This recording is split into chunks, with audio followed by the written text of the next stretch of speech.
They said a king's greatest threat was the blade. They were wrong. It was the cup.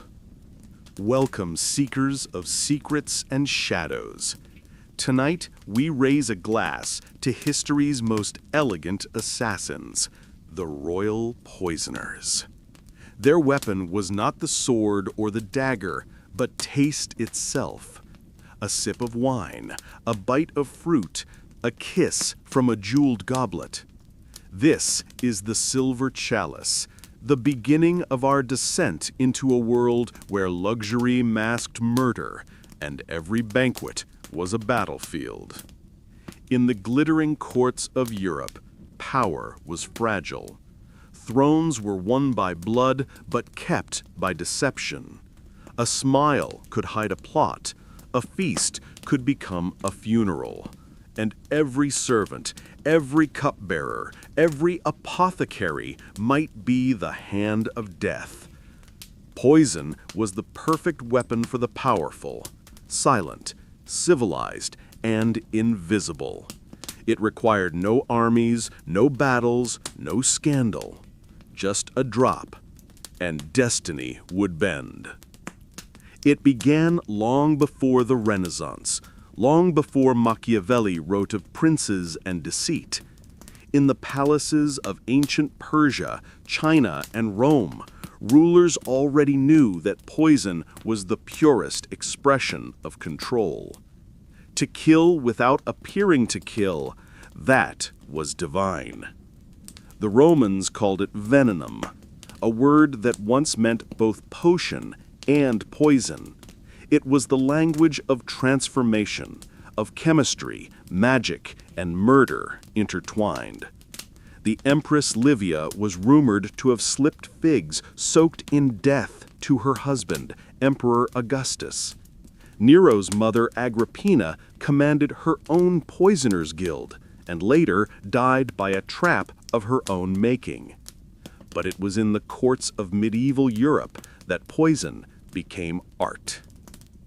By the 14th century, alchemists and apothecaries worked side by side in candle-lit chambers, grinding minerals into dust, distilling perfumes that could kill with a single breath.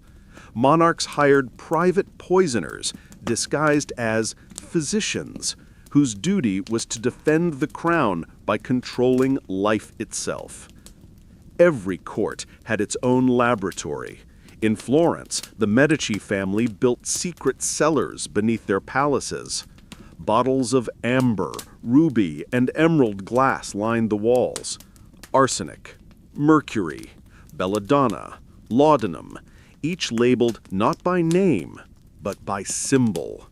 A rose for subtlety, a scorpion for speed, a crescent moon for those who wanted their victims to sleep forever. In France, the art of the poisoner reached divine heights.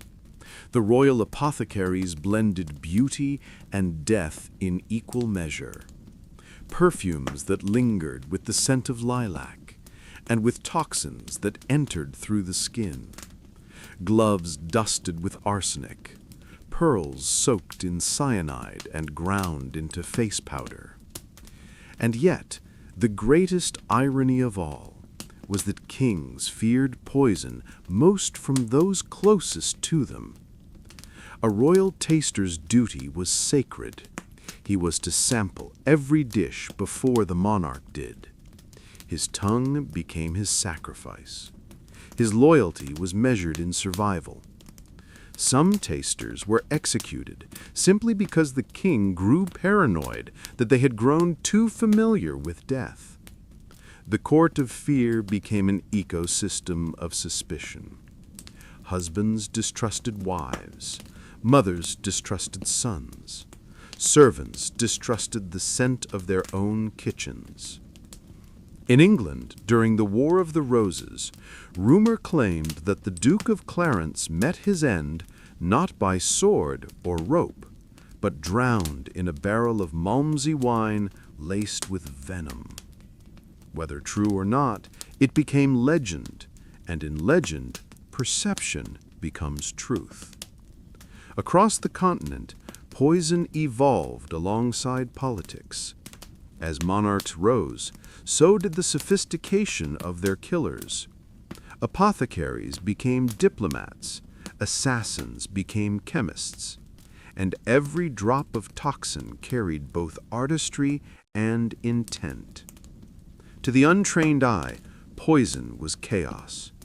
To those who understood it, it was order, predictable, precise, untraceable. The royal poisoner was not a madman or a monster, but a professional, a scientist of shadows. They studied the chemistry of trust. They learned how to make a man believe he was safe until the very last breath. They understood the greatest truth of power, that control over life is not held by the one who gives commands, but by the one who prepares the cup. And so, through the centuries, the chalice gleamed brighter, the dinners grew grander, the laughter louder, and beneath every toast was a tremor of fear. Because in the courts of kings, death was not an intruder, it was a guest of honor. Even today, in the archives of Europe's oldest palaces, sealed drawers hold records labeled only as unnatural departures. No trials, no explanations, just sudden endings. Kings who died after banquets, queens who fell ill after receiving rare perfumes, heirs who never woke from sleep. These are the fingerprints of the royal poisoners, the invisible architects of power. The chalice they polished shone like silver, but in its reflection, the faces were never smiling. They said knowledge was light, but in the palaces of Europe, it glowed black. Welcome back, seekers of the forbidden and the refined. Tonight we descend into the laboratories of kings, places of candlelit brilliance and quiet horror. This is the alchemists of death, the story of how science and murder became lovers beneath the royal crest. The Renaissance was an age of rebirth, of art and enlightenment. But behind the frescoes and fountains, in chambers heavy with incense and ambition, a darker rebirth took place. Monarchs turned to science, not for healing, but for dominion. For every Leonardo sketching flying machines, there was an alchemist distilling death. And in the service of kings, death had a price, measured in gold. The poisoner was no longer a peasant witch or a shadowy assassin. He was now a man of intellect, a scholar, a craftsman of quiet catastrophe. In Florence, the cradle of beauty, the Medici family perfected the art of the invisible kill. They funded apothecaries who knew how to lace wine with subtlety, aconite for agony, belladonna for beauty, arsenic for patience. The family's motto might as well have been written in smoke. If a blade can be seen, it is too crude. The Medici poisoners learned that true art lay in delay. A poison that killed not immediately, but elegantly. A drop that took days to bloom, allowing the victim to die surrounded by doctors, prayers, and confusion. The act of killing became theater, the dying, the performance. One of their creations was known as aqua tofana, the widow's water. It looked like holy water. It smelled faintly of lilies. A few drops in wine or soup, and the heart would slowly falter. The victim would weaken without suspicion, confess their sins, and die believing it was God's will. The poisoner, unseen, would watch their masterpiece complete itself. But Florence was only the beginning. In Rome, the Borgia family turned poisoning into diplomacy. Rodrigo Borgia, Pope Alexander VI, understood that a throne secured by faith was still fragile. His daughter, the infamous Lucrezia, was rumored to carry a ring with a hidden cavity, A single twist of the gemstone and a dose of venom could be released into a drink. Whether myth or truth, her name became synonymous with seductive death. The Borgias did not kill out of greed, they killed out of calculation. They believed that the art of ruling required pruning, that loyalty, like a garden, must be trimmed with discretion. And yet they were not monsters, they were visionaries of their time, when poison was not evil but evolution, when science still blurred with sorcery, and to master one's mortality was to touch divinity. Their apothecaries were decorated with marble and gold, their flasks etched with angels and skulls, their formulas written in Latin, coded and poetic. One part for sleep, one for silence, one for eternity. Every palace kept such a man, or woman, close. The alchemist was both weapon and confidant. They mixed perfumes for queens and poisons for kings. They prepared antidotes for heirs and curses for rivals. And yet, even the alchemists feared their own art. In France, Catherine de Medici imported Italian poisoners to serve her court. She disguised them as perfumers. Beneath her chambers in the Louvre, they worked among crystal bottles and velvet-lined boxes. Her visitors were greeted with sweet aromas, violet, jasmine, rose, scents that masked the sharper notes of death. A touch of gloves, a brush of perfume on the neck, a powder on the lips. Poison entered the bloodstream as easily as desire. The court called her the Black Queen. They said she never ate unless she first fed the dogs from her plate. They said her eyes could see color in the air, the invisible shimmer of toxins that surrounded the powerful. And perhaps she could. For the Medici, the Borgias, the Valois, poison was not crime, it was calculus, the refinement of nature's chaos into order. The line between healer and killer grew so thin that even the physicians forgot which side they stood on. Mercury was used to treat disease, and yet too much mercury would kill. Laudanum cured pain, but in the wrong dose it silenced forever. Every cure was a cousin of poison, every antidote a secret weapon. By the late 1500s, the courts of Europe glistened with lethal elegance. Goblets of silver, fruit dusted with gold, cosmetics that shimmered with lead. The royal body itself became an experiment, polished, perfumed, preserved. But beauty comes at a cost. The queens who sought eternal youth through alchemy were slowly being embalmed alive. Catherine de Medici's own skin turned pale and fragile. Elizabeth of England's teeth blackened from sugar and tincture. The mirror began to reflect not grace, but decay. The alchemists of death had succeeded too well. They had made poison indistinguishable from luxury. And so the courts kept drinking, smiling, toasting. The wine shimmered red beneath candlelight, and no one could tell if the warmth in their chest was pleasure or the beginning of the end. They said their feasts were the most magnificent in Italy. They forgot to mention that not everyone left them alive. Welcome, wanderers of history's darkest halls. Tonight we lift the golden veil over one of Europe's most infamous dynasties, a family that ruled through charm, confession, and poison. This is the Black Wedding Cups, the story of the Borgias, whose dinner tables were altars to both God and death. At the turn of the 16th century, Rome was a city of contradictions, sacred and profane, holy and corrupt. The Vatican stood as the seat of divine power, yet within its marble corridors, greed walked in silk. The Borgias were its perfect reflection.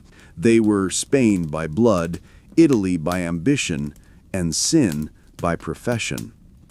Rodrigo Borgia, Pope Alexander VI rose to the papacy not by miracles, but by manipulation. Gold filled the pockets of cardinals, and Rome whispered of orgies disguised as charity feasts. Yet no one dared accuse the Pope openly. His reach was everywhere, and his enemies had a way of disappearing. The weapon of choice? A cup of wine. The Borgia poison, whispered the courtiers, had no scent and no color. It was called cantarella, a creation so elegant, so refined, that it seemed like alchemy itself. No one could prove it existed, yet its effects were undeniable. A sudden fever, a slow decline, a holy death. Victims confessed their sins before dying, leaving behind not scandal, but mystery. At the heart of these rumors stood Lucretia Borgia, the Pope's daughter. History painted her as both angel and serpent, a young woman of radiant beauty and dangerous intellect. Her hands were said to be as delicate as lace and as deadly as the venom she poured. But truth, as always, was more complicated. Lucretia was not the monster the pamphlets described. She was a survivor, a pawn in her father's empire, used in political marriages like a chess piece moved between kingdoms. Yet she understood the rules of the game better than the men who played it. In a world where women could not command armies or speak in councils, poison became her language of power. They said she wore a ring with a hollow gem that held a single drop of cantarella. One twist of the jewel, and a guest's fate was sealed. Whether it was myth or metaphor, the symbol endured. The union of beauty and death. The Borgias' banquets were spectacles of wealth and theater. Golden plates, overflowing fruits, and crystal goblets that caught the light like fire. The air shimmered with music, perfume, and anticipation. Yet beneath the laughter, every heart beat with fear. At these feasts, alliances were sealed and broken. Rivals toasted each other with trembling hands, each sip a gamble between favor and funeral. Chroniclers tell of one evening in the Vatican gardens when the Borgias invited a dozen noblemen to dine beneath the stars. The wine was sweet, the conversation warm. Hours later, half the guests were dead. The survivors called it coincidence. Rome called it proof. The Borgias denied everything, of course. No poison was ever found, no culprit ever named. But that was the brilliance of their art. To kill without leaving a trace. To rule through fear, disguised as elegance. Even the servants feared the kitchens. No one knew which cup had been touched, which dish had been prepared for whom. The taster's role became both sacred and suicidal. Rodrigo Borgia himself trusted only one man, a Moorish alchemist named Maestro Giacomo, who oversaw both medicine and poison. His laboratory beneath the Vatican glowed with strange light. Shelves of crystal vials, powders of impossible hue, crucibles that smoked like incense. To outsiders, it was sorcery. To the Borgias, it was salvation. In that hidden chamber, wine and death shared the same glass. But fate in its irony has a taste for balance. One night, as legend tells, the Pope ordered a feast to celebrate new alliances. The food was served, the wine poured. Hours later, he fell ill. The same fever, the same decline he had inflicted upon others. The alchemist had mislabeled the bottles. The cup meant for an enemy had returned to its maker. Rodrigo Borgia died clutching his chest, his lips blackened. His physicians whispered of fever. Rome whispered of karma. Lucrezia lived on, quieter, more cautious. In her later years, she turned to faith, founding convents and hospitals. Some say she was trying to wash the poison from her soul. Others say she simply learned to kill without killing. The Borgia legacy endured, not through bloodlines, but through influence. Their methods, silent, subtle, sophisticated, became the template for every court that followed. France, England, Spain, all adopted the invisible art.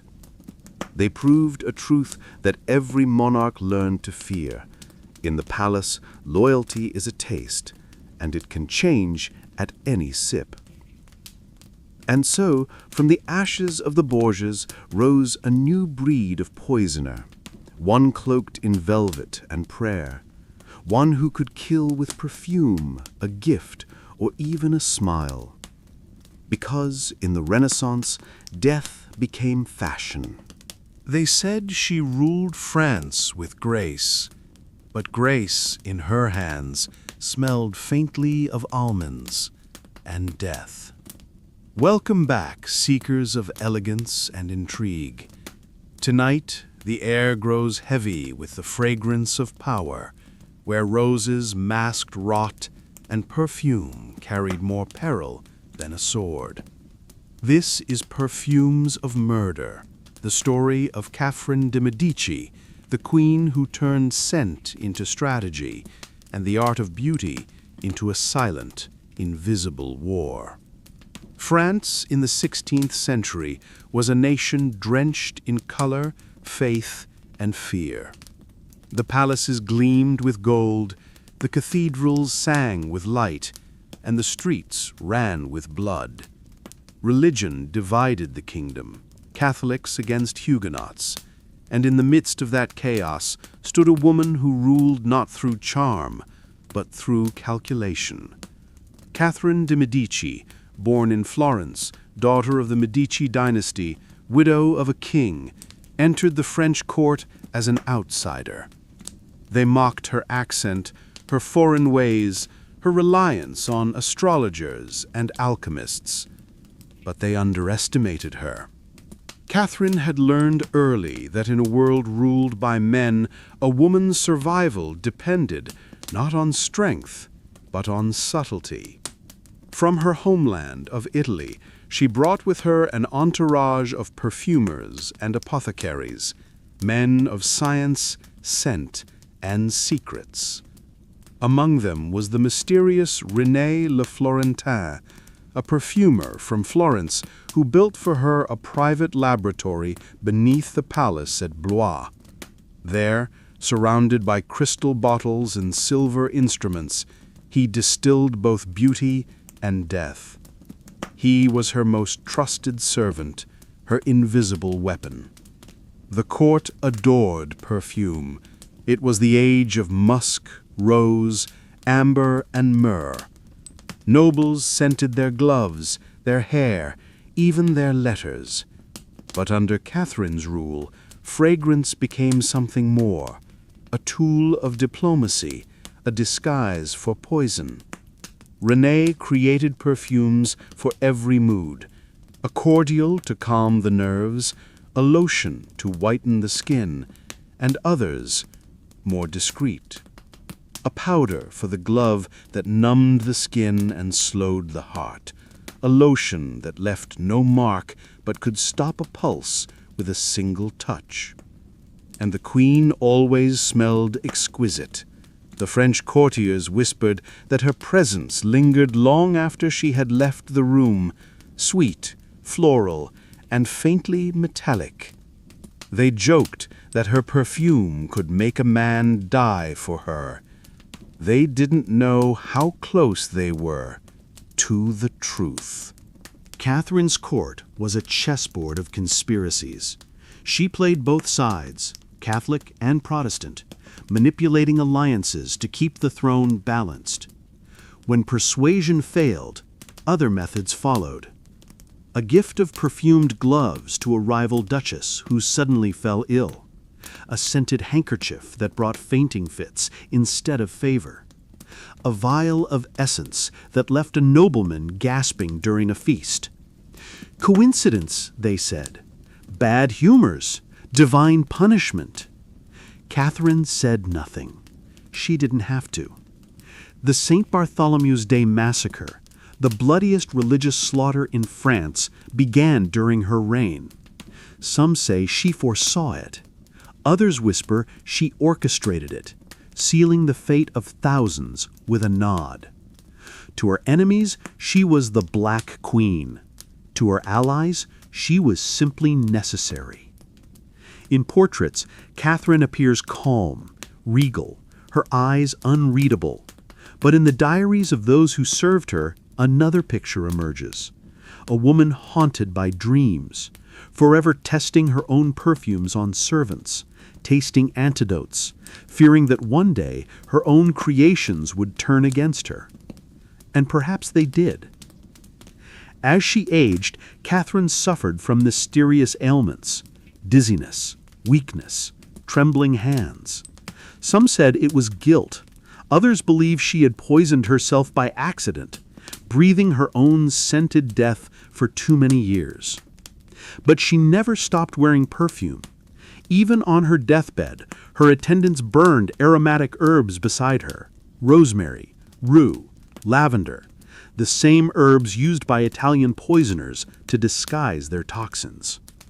Her final words were said to have been whispered to her physician: "Keep it beautiful." A queen's command, a poisoner's prayer. After her death, her secret chambers were sealed. When they were opened decades later, explorers found shelves of vials, dried powders, and coded notes in Latin. Formulas that blended medicine, alchemy, and murder. The perfume of death lingered in the air, centuries old but unmistakable. Her legacy became legend. French nobles copied her style, commissioning their own perfumers, their own private laboratories. Poison became fashionable. Gloves were lined with arsenic, fans with belladonna, cosmetics with lead. Beauty and death were no longer opposites. They were one. Catherine de Medici had taught Europe a new truth, that power was best worn lightly, smelled faintly, and delivered silently. No armies marched for her. No assassins carried blades in her name. And yet, one by one, her enemies fell. The scent of roses lingered long after they were gone. They said Versailles was the jewel of France, but under its golden ceilings rot wore perfume. Welcome, seekers of beauty and betrayal. Tonight, we step into the palace where elegance hid execution, where powdered faces smiled over poisoned cups. This is the Powdered Moon, the tale of the Affaire des Poissons, the scandal that turned Louis XIV's court into a theater of death. By the 1670s, France was at its zenith. Versailles shimmered like a dream. Its mirrored halls reflected not only the splendor of kings, but the vanity of a nation drunk of its own power. Courtiers whispered poetry, danced to violins, and competed for the Sun King's gaze. Yet behind every smile lay terror, because beneath that glittering perfection, France was dying in secret. The danger didn't come from war or famine, but from within, from women with jeweled crosses who sold powders and potions in candlelit rooms, promising love, fortune, or death. They called it l'affaire des poissons. It began quietly. A few nobles fell ill, then more. Servants vanished, priests disappeared, and rumors began to coil through the corridors like smoke. The devil had come to court. The center of this black web was Mesdames de Montespan, the king's mistress. Once adored, she now felt her beauty fading, her influence slipping. In desperation, she turned to fortune tellers and spiritual advisors, women like Lavoisin, a fortune teller who wore lace and poison as easily as other women wore perfume. Lavoisin's house was a labyrinth of perfumed smoke, dried herbs, and forbidden rites. Beneath it, in a hidden cellar, she performed black masses for noble clients, ceremonies where prayers mixed with incantations and holy water with human blood. Nobles came to her not for religion, but for control, for charms, powders, and elixirs that could bend hearts or end lives. One of her creations became legend, poudre de succession, or inheritance powder. A pinch of it in a cup of chocolate or wine, and an inconvenient husband, rival, or parent would fade within days. It left no mark, no trace, only the reward of inheritance. The powder became fashionable. Everyone at Versailles whispered of it, but none dared name it aloud. And so poison spread like perfume. Cups were switched at feasts. Servants were bribed. Bottles were labeled with symbols instead of names: the crescent moon, the cross, the flame. The art of poison had become a language, understood only by the desperate and the damned. Soon, the deaths were too many to ignore. The king, furious, ordered an inquiry, la chambre ardente, the burning court, a tribunal of judges and priests sworn to drag the truth from the shadows. What they uncovered was beyond imagination. A network of poisoners, a long cord, priests conducting black masses for the aristocracy. Women of the court confessing to witchcraft, infanticide, and murder. Even whispers that the king himself had been cursed, his love potions tainted with the same death he had ordered purged. Lavoisin was arrested, tortured, and burned alive in 1680. But she never broke entirely. Even as the flames rose, she smiled and said, "You can burn me, but you cannot burn what they fear." The trial's revelations rippled through Europe. Noblewomen vanished overnight. The court's perfumers fled to Italy. The king himself banned public use of cosmetics and perfumes for a time, a futile attempt to cleanse the air of suspicion. Yet the fear remained. Every powdered wig, every scented glove, every cup of chocolate became an object of anxiety. The palace that had once smelled of roses now reeked of dread. Louis XIV learned a truth that every monarch since the Borgias had known. The closer one sat to power, the closer one was to poison. The powdered moon became the symbol of Versailles, pale, beautiful, and deadly. The light that gilded its mirrors could not reveal what the darkness beneath them concealed. And so, the affair of the poisons faded into rumor, into silence. But its legacy endured. It taught Europe that power had no immunity, that even the divine right of kings could be undone by a servant's hand, that beauty could be weaponized, and perfume could kill more discreetly than steel. Versailles would never again smell innocent. For every glass raised in toast, there lingered the question, who mixed it? And in the soft glow of candlelight, when the king lifted his cup to his lips, even the sun hesitated to shine. They said the royal physician held life in his hands. They forgot he also held death. Welcome back, seekers of power and poison. Tonight, the story drips with gold and gall, the moment when kings began to fear the very men sworn to keep them alive.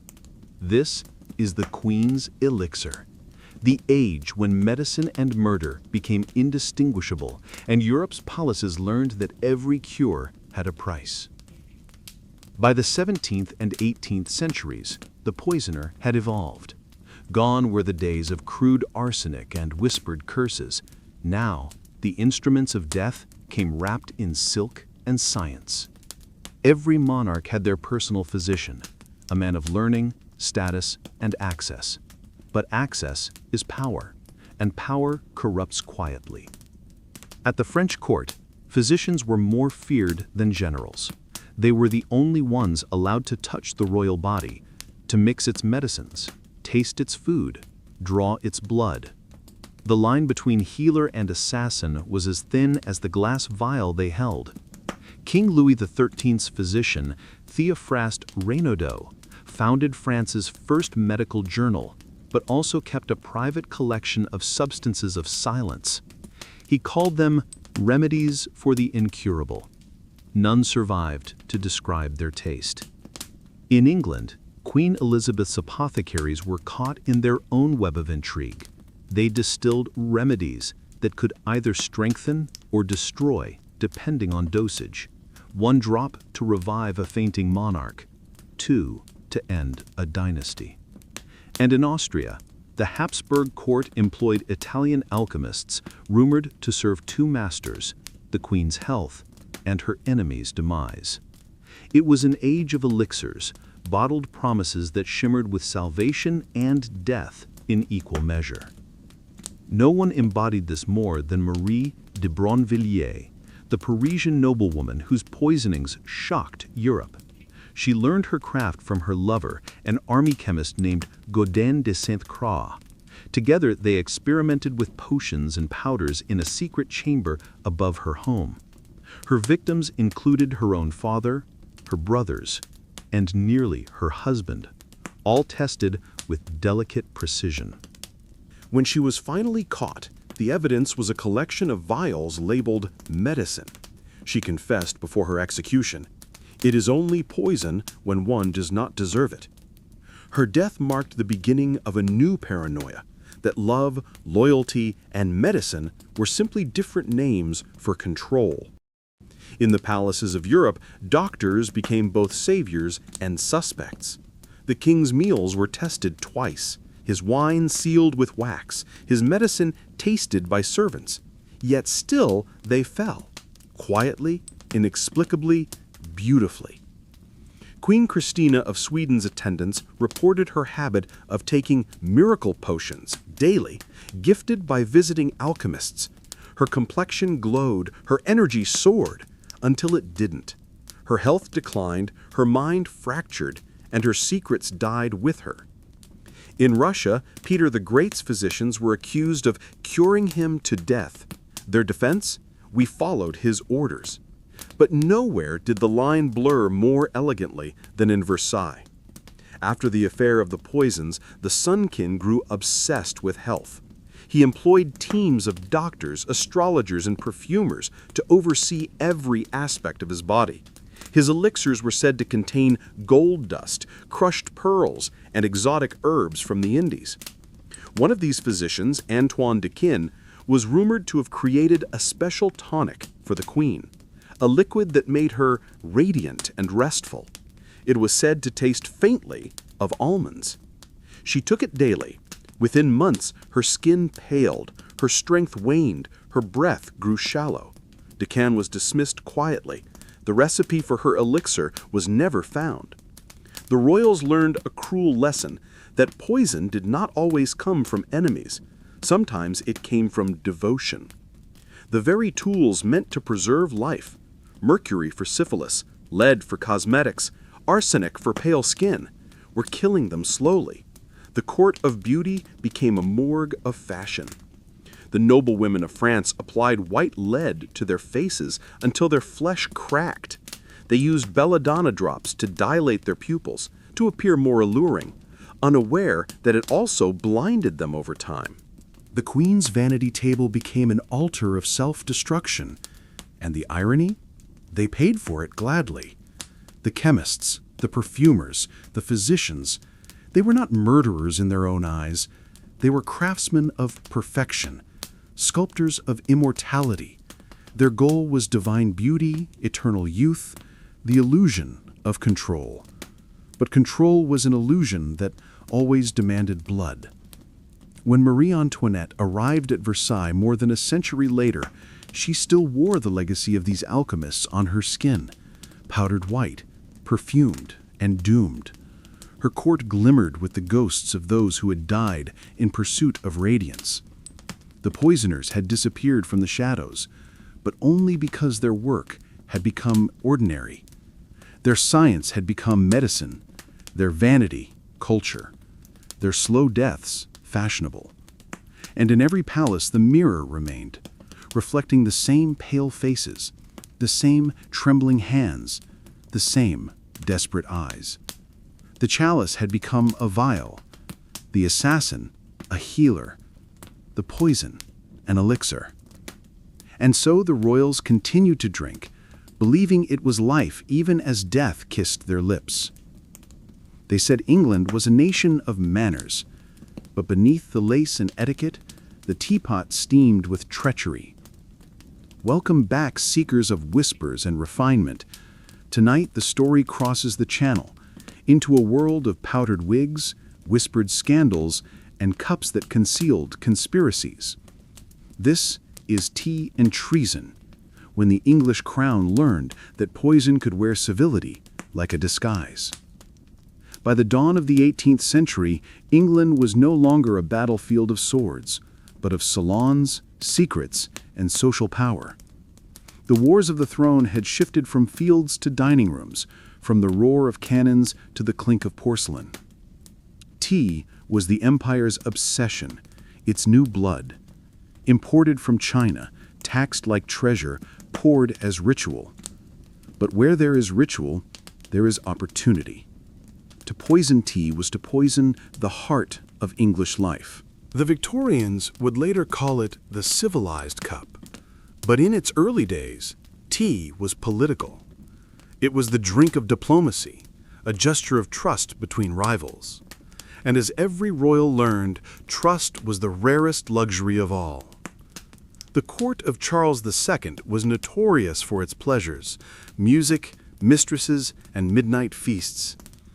But it was also a nest of conspiracies. The king had enemies on every side, Catholics, Puritans, Republicans, all dreaming of a new succession. His mistress, Louise de Querouaille, was suspected of being a French spy. His courtiers whispered that her nightly sleeping draughts were laced with French toxins. Servants swore they saw royal apothecaries testing liquids before every dinner. Even Samuel Pepys, the king's chronicler, wrote of powdered things that make a man pale. The paranoia was not unfounded. Years earlier, Charles's own father, King Charles I, had been executed after being betrayed by his closest advisors. Now, in the restored monarchy, vengeance and fear simmered like the tea served in golden cups. And across the table sat another danger. Catherine of Braganza, the Portuguese queen who introduced tea to England. She adored it so deeply that she carried her porcelain set wherever she went. But the English never trusted her. They mocked her Catholic faith. They whispered she brought not tea leaves from Portugal, but poison. One night in 1678, Catherine fell gravely ill after supper.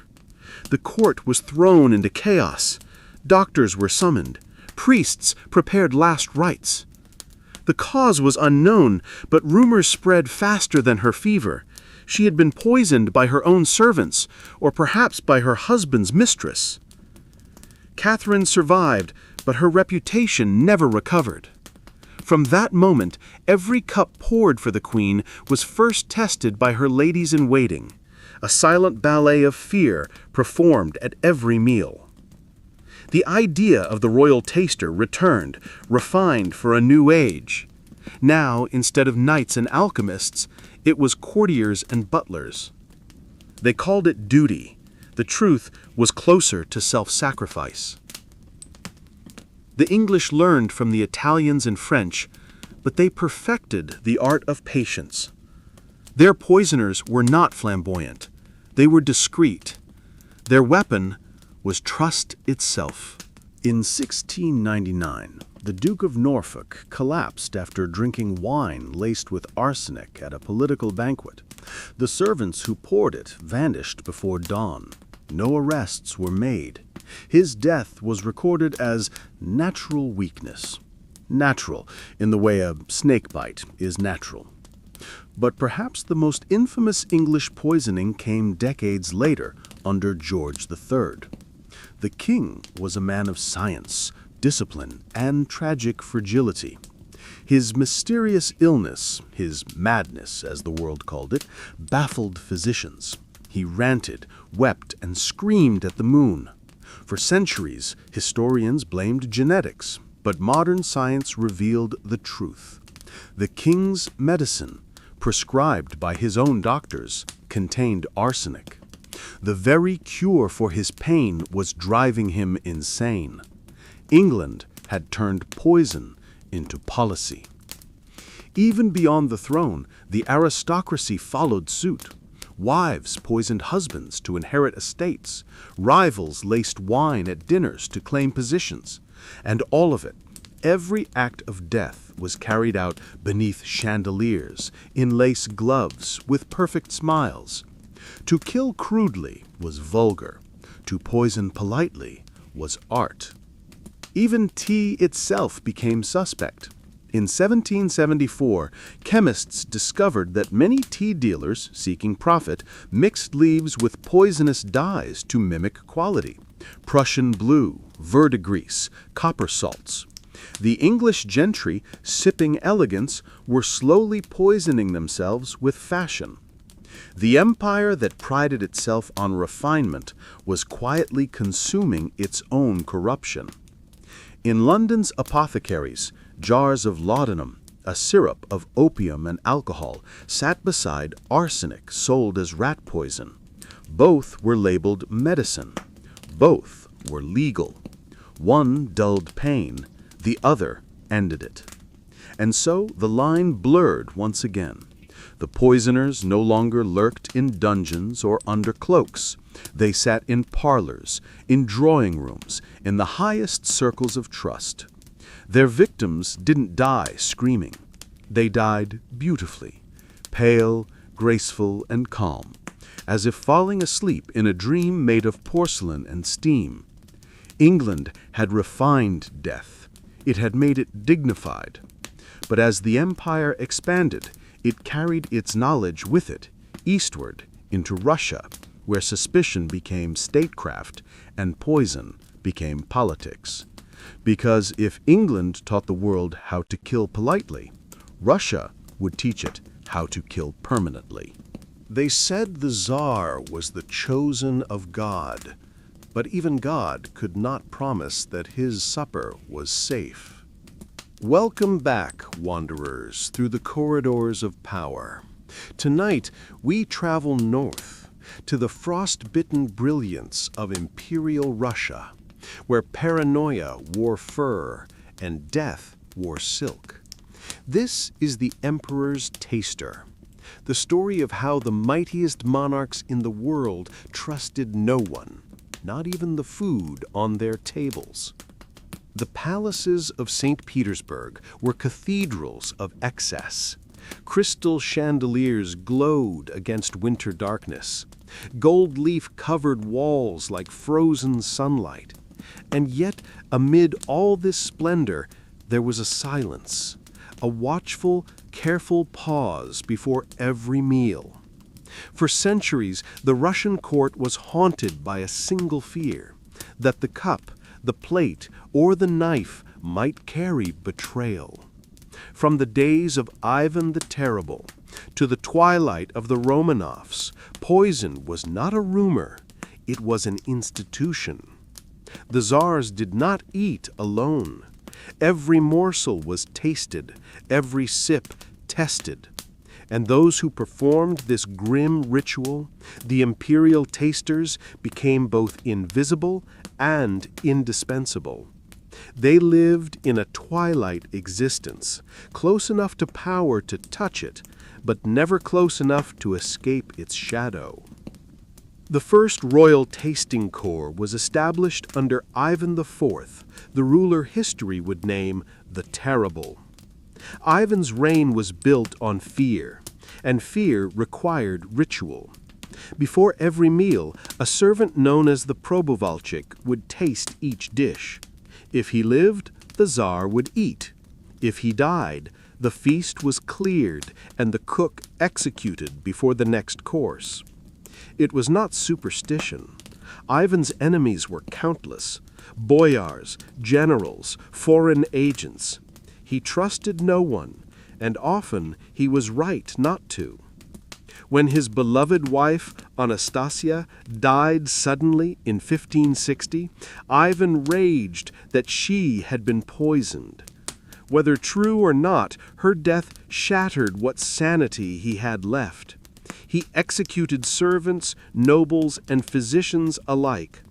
And in that madness, Russia's fear of poison became cultural, passed from czar to czar like an heirloom of paranoia. 2 centuries later, the same dread still lingered. Under Peter the Great, the empire expanded and modernized, but its heart remained medieval. Peter was fascinated by science and progress, yet terrified of hidden death. His court doctors tested his meals, his wines, even his medicines. Still, he suffered from convulsions, ulcers, and fainting fits. Some whispered that his reformers had reformed him to death. After him came Catherine the Great, empress, conqueror, and survivor. Catherine understood poison better than any of her predecessors. She had learned it early, as a young German princess trapped in a loveless marriage to the unstable Peter III. Her husband's reign was short. Within 6 months, he was dead. A sudden illness, they said. Catherine wept in public, ruled in private, and never confirmed what everyone suspected. She dined sparingly, always with her own taster beside her. Her kitchens were palaces within palaces. Every dish for the empress passed through 5 checkpoints: cooks, physicians, servants, guards, and the final mouth, the imperial taster. Each man chosen for loyalty and replaced the moment he hesitated.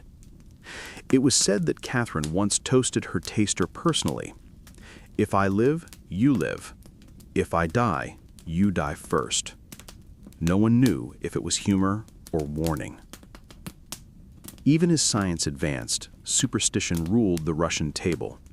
The Tsars employed chemists of the court, men who studied toxins not for cure, but for control.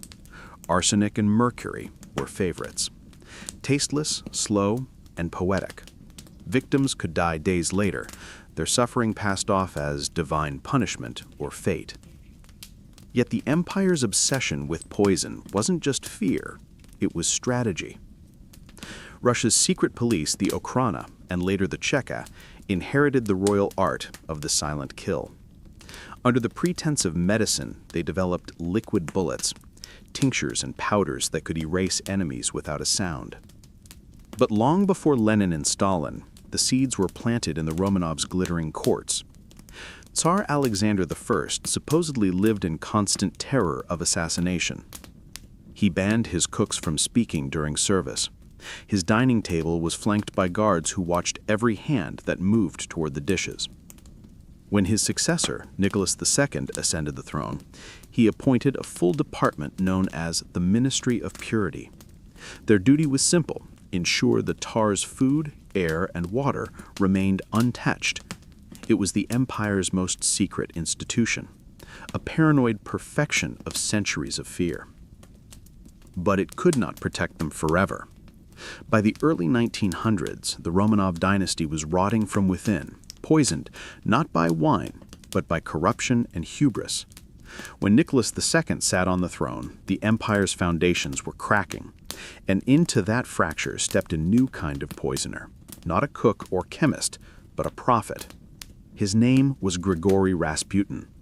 He healed the Tsar's son with prayers, seduced the court with charisma, and controlled the empire through superstition. Yet Rasputin, too, would meet poison in the end. Fed cakes and wine laced with cyanide by nobles desperate to end his influence. He ate, he drank, he laughed, he lived. The poison failed. The conspirators panicked. They shot him, they drowned him, and still he did not die easily. Rasputin became the empire's final irony, the man who survived poison in a land obsessed with it. By the time the Tsars fell, Russia had perfected the art of invisible death.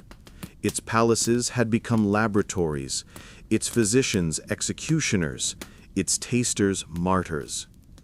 The Romanovs had ruled by fear, and in the end, they were consumed by it.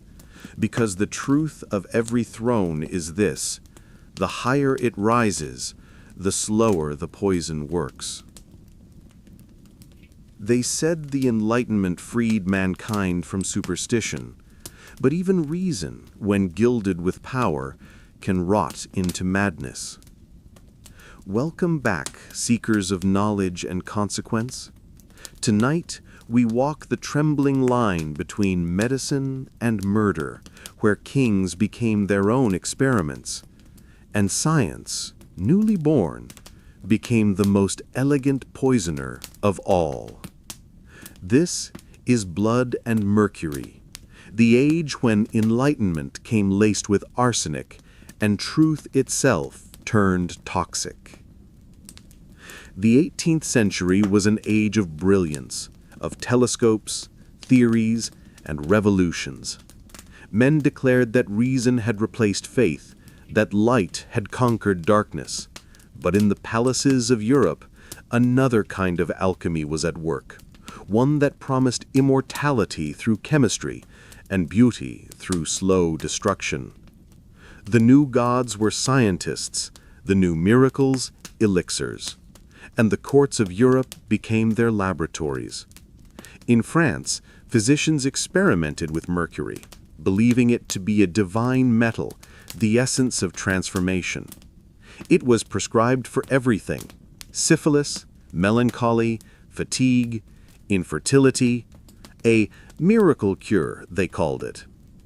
The patient suffering, trembling, bleeding gums, rotting teeth, was called cleansing. Kings swallowed it daily. Courtiers wore it on their faces. Queens mixed it into cosmetics for that pale, ethereal glow that said, "I am untouchable." They were not lying. They were dying. The royal courts shimmered with contradiction, the pursuit of purity achieved through poison. In England, King George III suffered from mysterious illness, pain, delirium, manic visions. His physicians purged him with mercury tonics until his fingernails turned blue. He screamed that angels whispered in his ears. They called him mad. History called him cursed. But it was science, precise, polite, and blind, that was killing him. Elsewhere, in Austria, Maria Theresa, Empress of the Habsburgs, was obsessed with health and vigor. She kept a personal alchemist who prepared potions from ground gemstones and gold leaf. When her husband died suddenly, she consumed more elixirs, certain they would strengthen her soul. Instead, her body decayed faster. Her lips darkened, her skin grew brittle. The court said grief had done it. The apothecaries knew better. Europe's aristocracy was quietly consuming itself in the name of progress. Mercury was in ointments, lead in powder, arsenic in complexion cream. The courtiers looked divine, pale, perfect, radiant beneath chandeliers, but they were ghosts in motion. Their beauty was embalming them alive. And behind them, the alchemists smiled. In secret laboratories, illuminated by oil lamps and ambition, men of science tested the limits of nature. They dreamed of transmutation, not only of metals, but of mortality. They believed poison, properly understood, could could be medicine, that to flirt with death was to master life. They measured veins, timed heartbeats, dissected the dying with reverence, but the cost of their curiosity was measured in bodies. One of the most infamous was Dr. Antoine François de Saint-Cyr, a physician to the royal household. He devised purification cures for the nobility, long regimens of bleeding, mercury tonics, and vapor baths. His patients wasted away in elegance, their veins lined with silver. When he himself fell ill, he followed his own prescription to the letter. He died whispering, "Perhaps I have gone too far into purity." He had, and he wasn't alone. The line between enlightenment and delusion was vanishing. In Prussia, Frederick the Great employed chemists to test new compounds for longevity. One tonic contained crushed emeralds, another distilled toad venom. He drank both. He survived, but his favorite hounds died after licking his hand. In Italy, artists used pigments like vermilion and Scheele's green, colors so vivid they seemed divine. They were also lethal, made from mercury and arsenic. Painters inhaled beauty, exhaled death. And behind the royal bedrooms, the air itself turned dangerous. Perfumes were infused with metallic powders to create shimmer. Wigs were dusted with arsenic to keep lice away. Candles were scented with cyanide derivatives for a clean burn. The Enlightenment had learned to weaponize refinement. Science had replaced the old poisoners, but their art had evolved, not vanished. It had simply gained a lab coat. And yet, not all of them were monsters. Some truly sought to heal. They believed in balance, that a small dose of poison could build resistance. The principle would later be known as hormesis, the foundation of vaccines and medicine, but in those early centuries, it was indistinguishable from madness. A king would ask for an elixir of youth, and a physician would deliver his death sentence in liquid form. The queen would beg to remain beautiful, and her chemist would hand her a mask that corroded her skin. The Enlightenment's irony was exquisite. Humanity had learned to measure the stars, but not the limits of its own vanity. And so, the courts glittered brighter, even as they sickened. Beauty became pathology. Intelligence became arrogance. Power, once protected by poison, was now sustained by it. Even in death, they were magnificent, embalmed with the same mercury that had slowly killed them. The veins of Europe's royalty glimmered like rivers of metal beneath pale skin. They had sought immortality. In a way, they found it, not in eternal life, but in the lingering toxicity of their age. Centuries later, when scientists unearthed the remains of kings and queens, they found traces of the very elements they once worshipped: mercury, lead, arsenic. Proof that even reason can decay, that even enlightenment can poison itself. They said progress would save the world, but progress has its own appetite. Welcome back, seekers of truth behind the throne. Tonight, we step into the age of reason turned ruthless, the Industrial Revolution, when poison escaped from palaces and entered the bloodstream of empires. This is the Poison Factory, the story of how Enlightenment birthed industry and how industry made death efficient. It began with Napoleon Bonaparte, emperor, visionary, and exile. In 1821, he died alone on the island of St. Helena, far from the marble halls of Europe. His official cause? Stomach cancer. But whispers told another story. His loyal servants spoke of his body decaying unnaturally fast, of his hair turning greenish at the roots, of a smell of almonds that lingered for days. When forensic science advanced enough to test his remains, it revealed the truth. Arsenic, in fatal quantities, woven into the emperor's life like a thread. Some said it was murder, the British, his captors, ensuring he never rose again. Others claimed it was the wallpaper. His room, decorated with lush green paper, had been dyed with Scheele's green, a pigment made from copper arsenite. When mixed with damp air, it released arsenic gas. Napoleon had poisoned himself with beauty. The discovery was horrifying and prophetic. The 19th century had become a grand experiment in chemistry. Factories poured smoke into the sky. Laboratories bottled progress by the ton. Arsenic, mercury, and lead were no longer exotic tools of queens and spies. They were commodities. They colored fabrics, preserved food, cleaned houses, sweetened candies, and made paint gleam.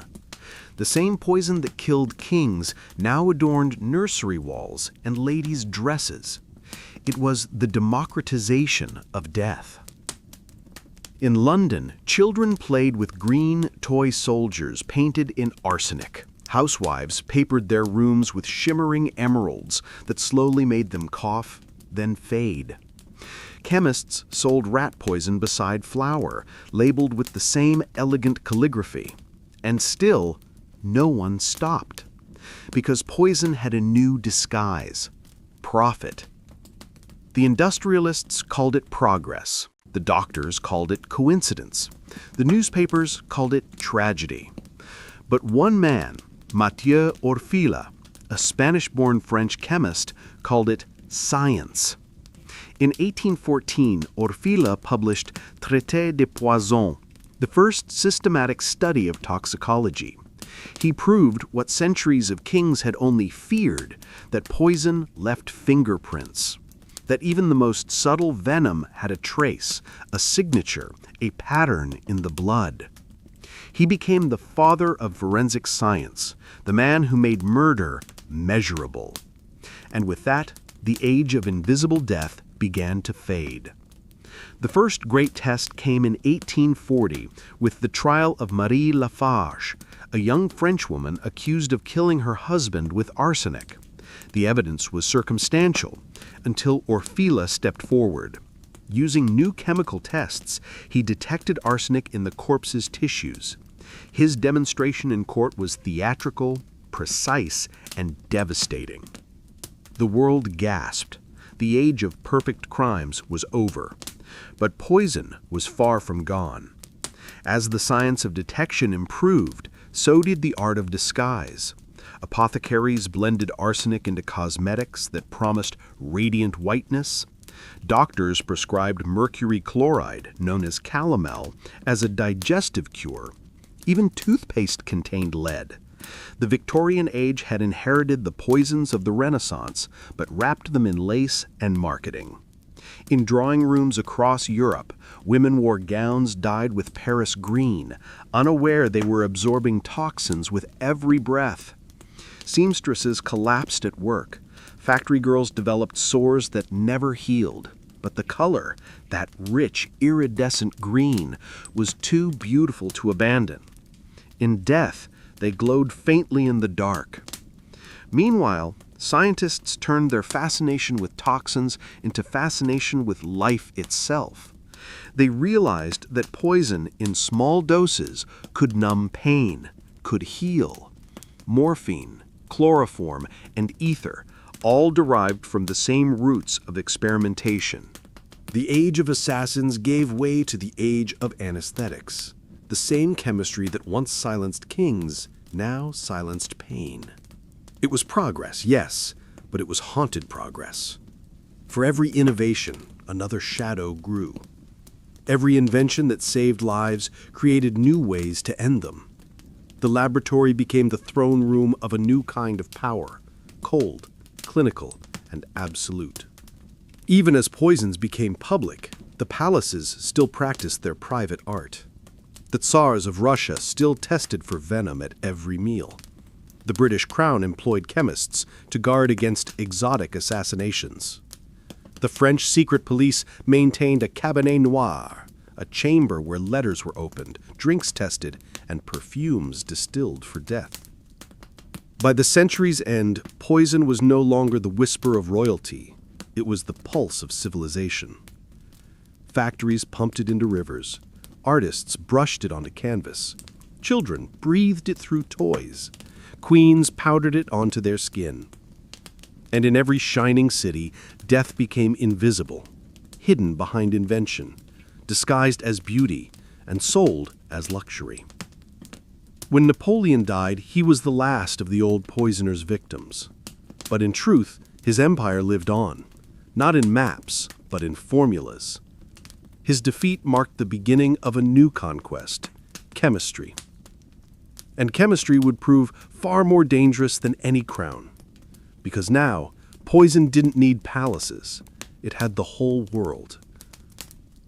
They said the Victorians conquered the world, but inside their homes, death conquered them. Welcome back, seekers of splendor and sorrow. Tonight we turn our gaze from the palaces to the parlors, from kings and queens to the empire's faithful subjects. This is the Victorian glass of death, the story of how beauty, innovation, and ignorance turned every living room into a slow, shimmering tomb.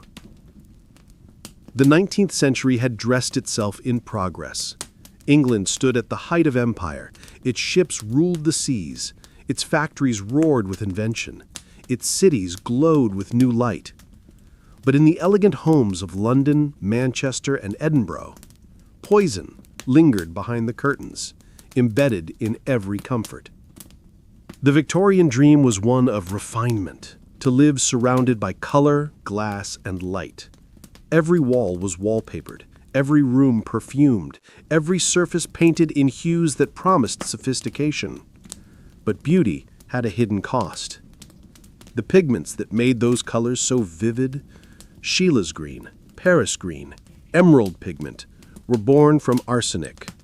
The same arsenic that once hid in the goblets of popes now coated the nurseries of England.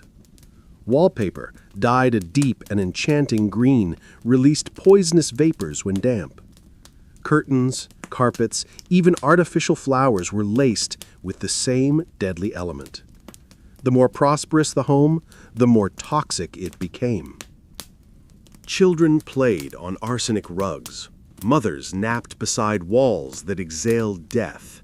Guests complimented rooms that smelled faintly sweet. The scent of decay disguised his freshness. No one noticed at first. The symptoms were mild, at least in the beginning. Headaches, fatigue, pale skin, and what doctors called domestic malaise. But soon the sickness spread. Women lost their hair. Infants coughed blood. Servants who cleaned the wallpapers began to die. One physician, examining the pattern, finally wrote, "The more elegant the home, the faster it kills." Still, few listened. Arsenic was everywhere, in cosmetics, in medicines, in sweets. Bakers used it to whiten sugar. Apothecaries sold it as a tonic for the complexion. Chemists mixed it into candles to make their flames burn bright green. Death had never been so fashionable. It wasn't just the poor who suffered. The poison crept up the social ladder, claiming those who could afford the finest luxuries. In 1858, a tragedy struck Bradford, England. A sweetmaker named William Hardacre, nicknamed Humbug Billy, sold peppermint candies to local children. But his supplier, Cutting Corners, had mistaken arsenic for sugar. More than 200 people fell ill. 20 died within days. The nation reeled. Newspapers called it the candy calamity. Parliament held debates, and for the first time, the public realized that poison was not only the weapon of assassins, it was an ingredient of everyday life. But still, reform came slowly. Industry was a god that tolerated no criticism.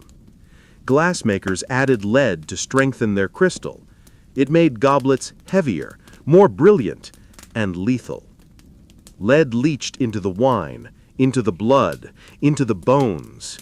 The same glasses that toasted the empire were quietly eroding the bodies of its elite. And yet, no one could resist the shimmer. Every dining room gleamed with chandeliers that dripped like icicles. Every lady's dresser sparkled with bottles of perfume and cold cream. Every man's desk glowed with the deep, deadly green of imported ink. The Victorians worshipped appearance. To them, death that looked beautiful was hardly death at all.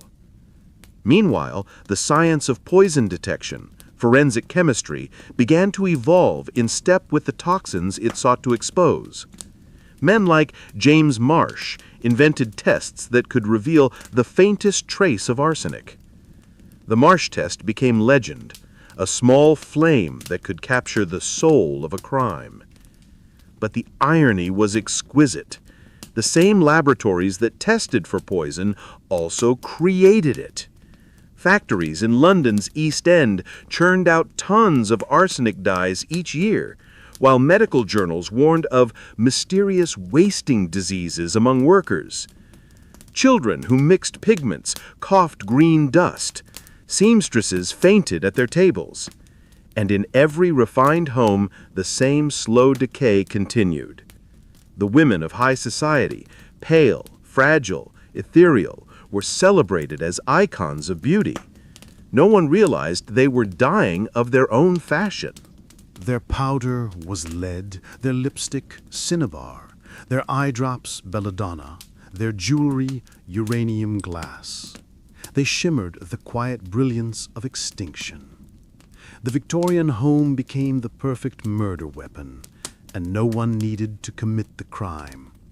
It was as if the ghosts of the royal poisoners had finally achieved their masterpiece, a world that poisoned itself willingly in pursuit of grace. When coroners began exhuming the dead, they found arsenic in nearly every body. Some called it the English disease. Others called it the price of civilization. Progress had turned every household into a palace and every palace into a laboratory. The poisoners no longer needed to hide.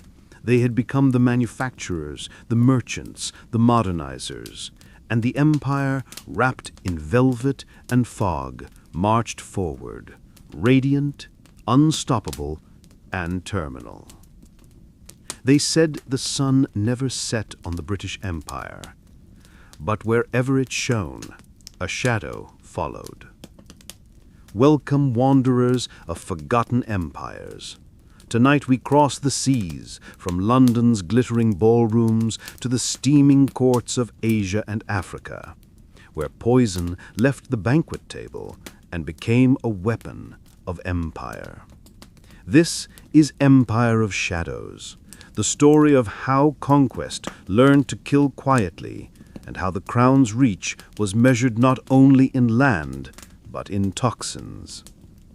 By the mid-19th century, Europe had conquered much of the world with muskets, missionaries, and merchants. But the greatest weapon of all was invisible. Poison no longer served to kill kings, it served to control nations. Colonial medicine and colonial murder became indistinguishable twins. In India, the British East India Company ruled through trade and terror. Its officers imported quinine, opium, and arsenic.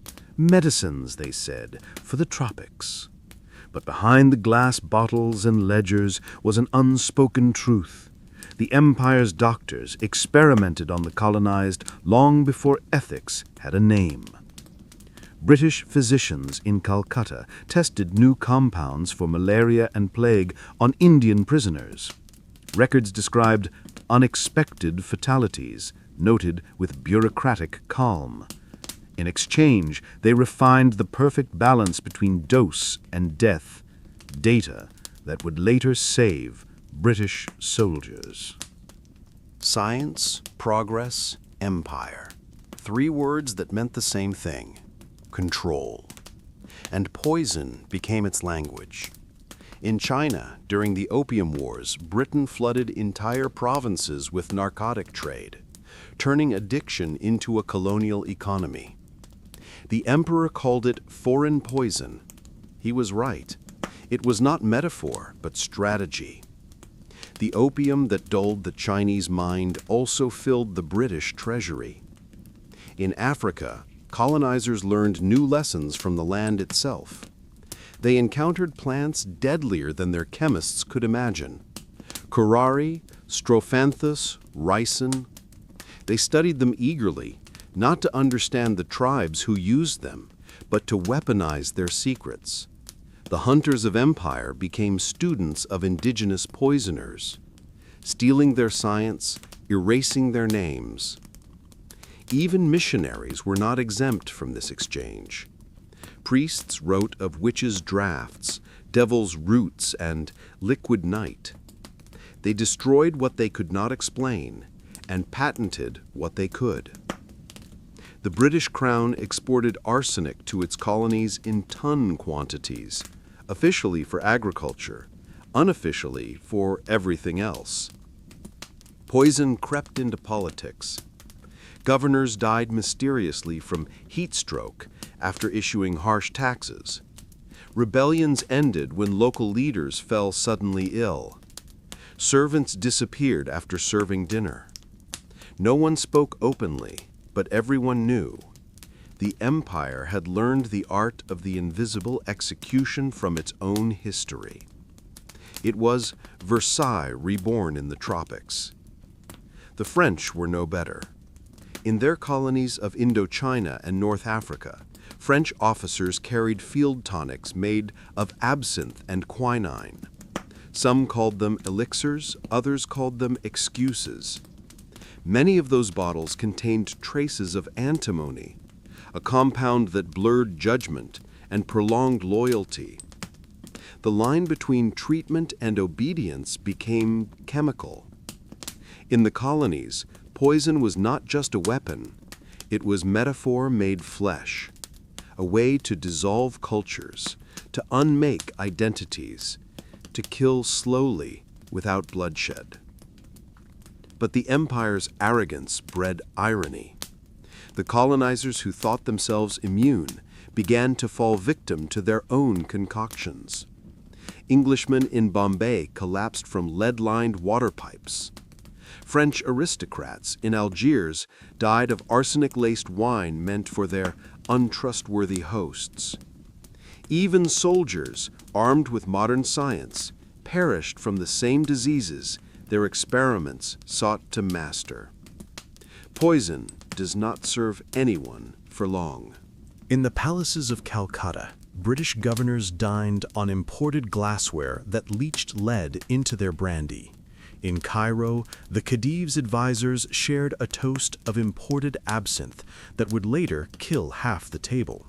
In Hong Kong, Chinese revolutionaries slipped foreign powders into colonial officers' cigars, an act of rebellion learned from the empire itself. The shadow had come full circle. By the late 19th century, as the empire began to tremble under its own weight, poison took on a new purpose: silence. Journalists who questioned colonial atrocities died suddenly. Dissidents fell ill. Letters vanished in the post. Even within the empire's heart, London, witnesses of scandal met quiet ends. The age of court poisoners had evolved into the age of political poisoners. The crown still sparkled, but its glow was cold, lit by laboratories, not sunlight. Empires learned what kings once knew, that fear of poison is often more powerful than poison itself. And as the colonial world crumbled, its toxins seeped back into Europe, in its medicines, its industries, its blood. When the 20th century dawned, the old poisons were reborn under new names: chemical warfare, nerve gas, scientific progress. The empires had succeeded. They had industrialized death. What began in silver chalices and jeweled cups now echoed in steel factories and glass vials. The art of the royal poisoners had become the science of civilization itself. The shadows that once clung to the walls of palaces now stretched across continents. and as the sun finally began to set on the British Empire, it revealed what the kings and queens had never seen, that their greatest legacy was not order or progress or glory. It was the poison they had taught the world to perfect. They said the Romanovs were chosen by God, but by the end, even God turned away from the table. Welcome back, seekers of sorrow and splendor. Tonight we return to the frozen palaces of Russia, to the last dynasty that believed power could outlive death and that loyalty could not be bought or poisoned. This is the last cup of the Tsars, the story of the Romanovs, their prophet, and the poison that marked the end of monarchy itself. It begins, as endings often do, with faith and with fear. At the dawn of the 20th century, the Russian Empire was vast and crumbling. The people starved, the nobility feasted. The court glittered like frost over a dying field. In the Winter Palace, beneath chandeliers that never dimmed, the last Tsar, Nicholas II, prayed for an heir who would heal the wound of history. He got one, and with him, a curse. Alexei, the Tsarevich, was born in 1904, fragile and golden. But the heir to the throne carried a hidden flaw, hemophilia. A single bruise could bleed for days. A cut could mean death.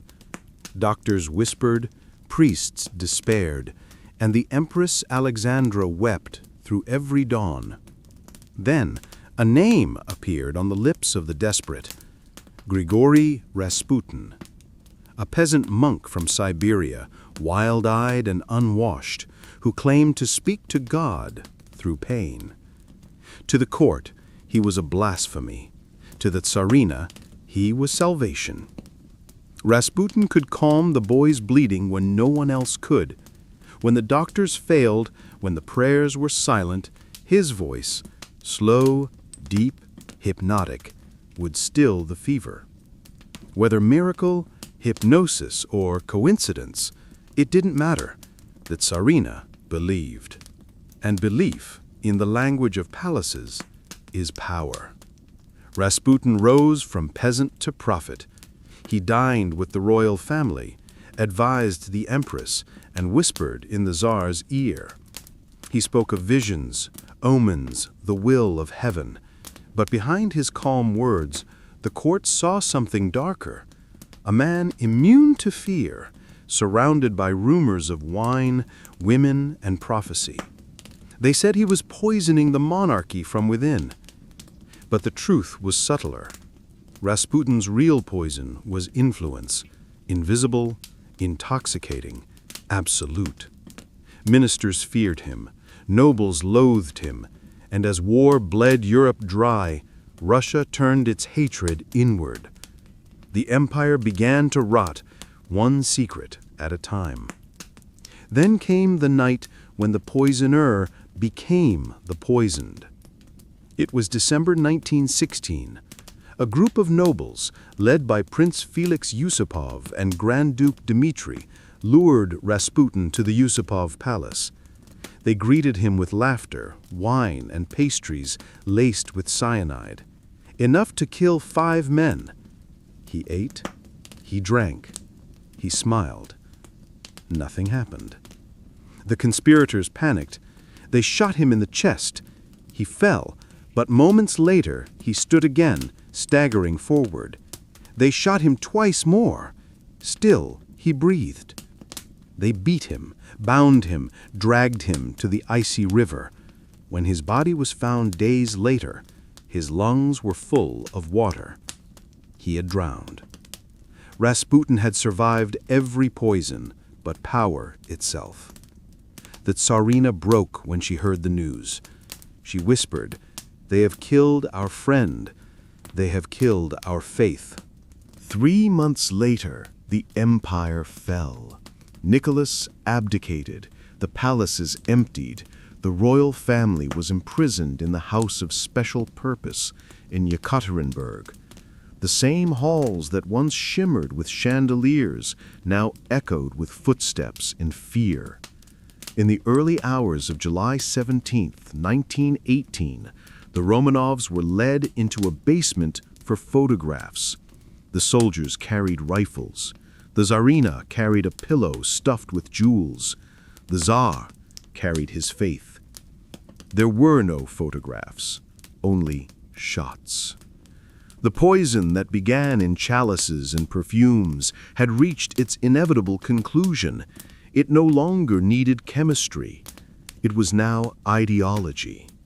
When their bodies were recovered decades later, scientists found traces of cyanide and lead, not from assassins' cups, but from the bullets that ended the Age of Kings. And yet, even then, the old poisons lingered. In the years that followed, the new rulers, Lenin, Stalin, the Soviet chemists, carried forward the Romanovs' inheritance. They built laboratories for toxins, perfected poisons with no taste, no trace, no antidote. The poisoners of the palace became poisoners of the state. The chalice had simply changed hands. And so the circle closed, from the golden goblets of Rome to the silver flasks of Versailles, from the teacups of England to the bloodied wine of the Romanovs. Every throne that ever existed had drunk from the same cup. In the end, it was not arsenic or mercury that killed the kings. It was certainty, the belief that they could command life without consequence. The empire of poison had outlived the emperors. When Rasputin's daughter, Maria, was asked years later what her father had taught her, she said, "He told me that everyone drinks poison. Only the wise know how to survive it." Perhaps that was the lesson all along. That power is its own toxin. That faith can be fatal. That thrones do not fall, they decay. They said the Age of Kings was over, but power never dies, it just learns to hide its hand. Welcome, wanderers of the unseen empire.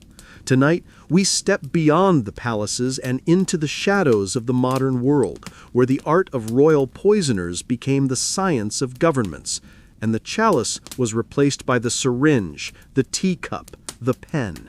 This is Modern Thrones, Modern Poisons, the story of how nations inherited the crown's oldest secret. To rule, one must learn how to kill invisibly. When the 20th century dawned, the monarchy was fading, but the methods it had perfected lived on. The poisoners had traded robes for lab coats, palaces for laboratories, and confession for bureaucracy. The royal cupbearer was gone, replaced by the state scientist, the operative, the spy. The age of empire had given way to the age of espionage. And in the Cold War's mirrored halls, poison found its new throne.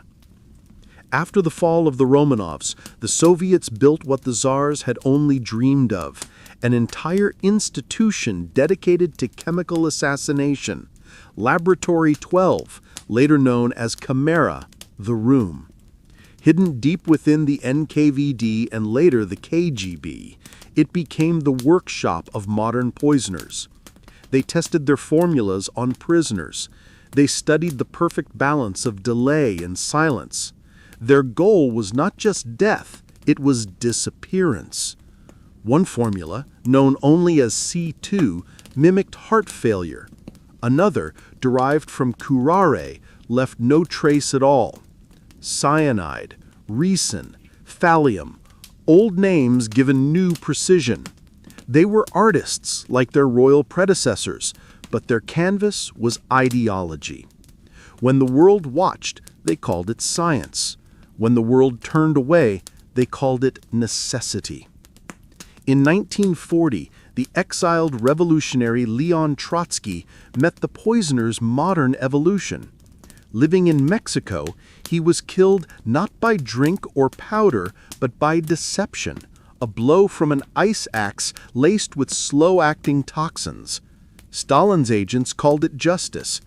History called it continuity. While Russia perfected invisibility, the West preferred elegance. British intelligence, MI6, learned the lessons of its monarchs well. Subtlety, civility, deniability. The trademarks of English poisoning survived beneath its gentlemanly surface.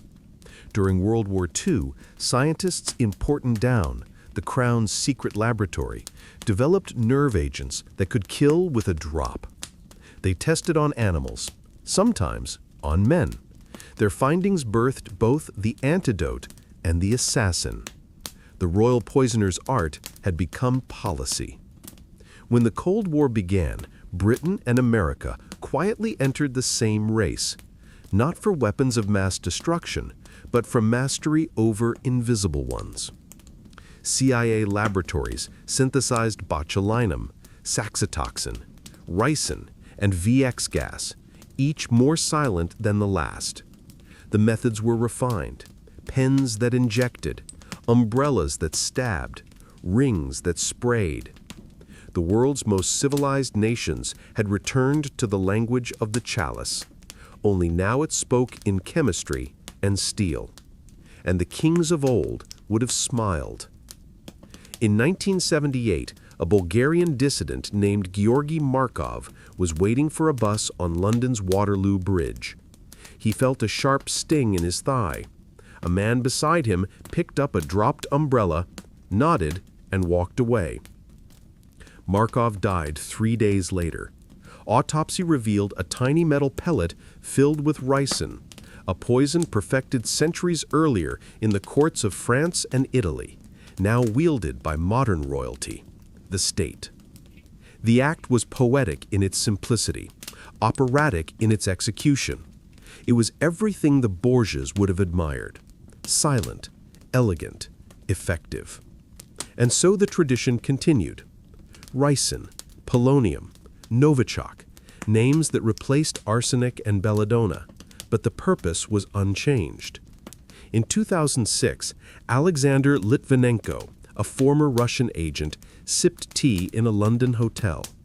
Hours later, his skin turned gray, his hair fell away. He had been poisoned with polonium-210, a radioactive isotope, invisible, tasteless, and luminous in the dark. His final words: "They thought they killed one man. They poisoned the world." He was right. In 2018, in the quiet English city of Salisbury, another attack unfolded. Former double agent Sergei Skripal and his daughter were found unconscious on a park bench. The weapon? Novichok, a nerve agent refined in the same laboratories that once protected czars. The chalice had become a vial. The banquet had become diplomacy. The poison had never stopped pouring. What separates the poisoners of kings from the poisoners of states is not morality, but efficiency. The old assassins killed for inheritance. The new ones killed for influence. And yet they all relied on the same illusion, that the most civilized societies are too sophisticated for murder. But every laboratory that builds antidotes also builds toxins. Every nation that tests for defense also prepares for use. In truth, modern civilization has become the palace, vast, glittering, and terrified of its own appetite. Our food is laced with preservatives, our air with chemicals, our politics with deceit. Poison has simply gone public. And still, we toast. We pour wine at summits, shake hands at banquets, raise glasses to progress. But behind the speeches and smiles, the legacy of the royal poisoners remains. When a critic falls ill after a meal, when a journalist collapses on a plane, when a diplomat disappears from a hotel, the old question resurfaces, whispered like a curse from history. Who mixed the cup? In the modern world, there are no kings, but there are still thrones, and they too are haunted by the same old fear that power, in the end, always poisons the hand that holds it. They said poison was the weapon of the weak, but history proves it was the perfume of power. Welcome, one last time, to the halls where truth decays into elegance. Tonight, the story comes full circle, from the chalices of ancient kings to the laboratories of modern nations. This is the taste of power, the final sip from humanity's oldest cup, and the truth we have tried, century after century, to swallow. Every age believes itself wiser than the last. Every ruler believes they can master fear. And yet, the same patterns repeat. A banquet, a cup, a whisper, a death. In the beginning, poison was an act of desperation, the powerless striking against the powerful. Then, it became the language of those in control, kings, popes, queens who learned to command through fear instead of force. And now, it flows through our modern veins, not as venom, but as influence. The poisoners no longer hide in dungeons or palaces. They walk in boardrooms and parliaments, in pharmaceutical labs and political summits. Their tools are cleaner, their motives more subtle, but the taste is the same: control. Power, in every age, hungers to be absolute. And every time it is swallowed, it leaves the same aftertaste. The ancient kings sought immortality through alchemy. The modern world found it through memory, data, legacy, brand. But the drive is identical: to resist decay. The Borgias sought eternity through lineage. Corporations seek it through monopoly. The Medici hid poison in perfume. Modern empires hide it in policy. Even science, the supposed savior, plays its role. The same chemistry that once gilded arsenic with beauty now coats our food, our air, our skin. We call it preservation. It is simply refinement, a slower death, more palatable, less scandalous. In every century, there is a moment when the powerful believe they have tamed death. The Romans called it divine right. The French called it glory. The Victorians called it progress. The modern world calls it innovation. But the chalice remains the same. It passes from hand to hand, silver, glass, plastic, and we keep drinking. The poison is not always chemical. It is moral. It is the belief that success excuses cruelty, that dominance is destiny, that those beneath the throne must suffer for its shine. And that belief has poisoned every empire that has ever existed. Rome fell not from invasion, but indulgence. Versailles collapsed not from rebellion, but rot. The British Empire, the Soviet Union, every eternal system, all died of the same sickness, the taste of their own power. Imagine for a moment the last banquet, not of kings or emperors, but of humanity itself. A table stretches across the world, gold at one end, dust at the other. The cups are full. The wine glows red under artificial light. Some drink quickly. Others sip with ceremony. None realize the poison is already in the air. It smells like progress. It tastes like pride. And in the silence between toasts, the earth itself seems to whisper, "You were warned." Because the true poison was never in the cup. It was in the hands that poured it, and the hearts that wanted it filled again and again. poison has always been a teacher. It humbles the mighty, exposes the corrupt, reveals the fragility of flesh and faith. It reminds us that power, for all its glitter, is mortal, that every crown is temporary, that every empire, no matter how vast, ends at the same table, facing the same truth. Perhaps the poisoners understood something the rest of us forgot. That to control life is to mock it. That to taste power is to swallow decay. And yet, even now, the world continues to raise its glass to progress, to prosperity, to permanence, unaware that every toast carries the same invisible toast in reply: to the end. The royal poisoners are gone, but their recipe endures. It's written in our systems, our greed, our need to outlast one another. In the end, the taste of power is always the same: sweet at first, then sharp, then silent. The chalice stands empty now. The kings are dust. The poison remains.